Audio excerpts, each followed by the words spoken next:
ছাত্ৰ ছাত্ৰীসকল, আজি মই তোমালোকক এটা ধুনীয়া কবিতা মাতি দিম। তোমালোকে কিতাপত চাই চাই মাতি যাবা।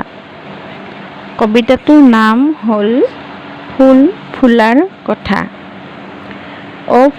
অ ফুল নুফুলনো কিয়, গৰুৱে যে আগ খায় মই নুফুলিম কিয়।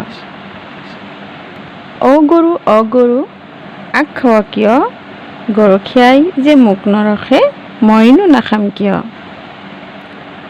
অ গৰখীয়া গৰু নৰখ কিয়, ৰান্ধনীয়ে যে ভাত নিদিয়ে মইনো ৰখিম কিয়। অ ৰান্ধনী ভাত নিদিয় কিয়, খৰিকটীয়াই যে খৰি নিদিয়ে মইনো ৰান্ধিম কিয়। অ খৰিকটীয়া খৰি নিদিয় কিয়, বৰগছ যে কাটি থৈছো নুশুকাইনো কিয়। অ বৰগছ নুশুকাৱ কিয়, মেঘে যে বৰষুণ দিয়ে মইনো শুকাম কিয়।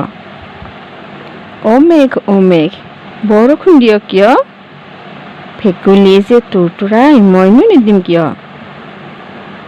অ ভেকুলী তুৰতুৰাৱা কিয়, বোপা ককাৰ সহজ মইনো এৰিম কিয়। মই কৰোঁ তুৰ মেঘে গাজে হুৰ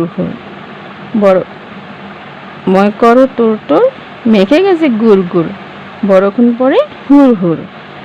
এই কবিতাটো তোমালোকে দফাকেইটা ধুনীয়াকৈ মাতিবা আৰু লিখিবা।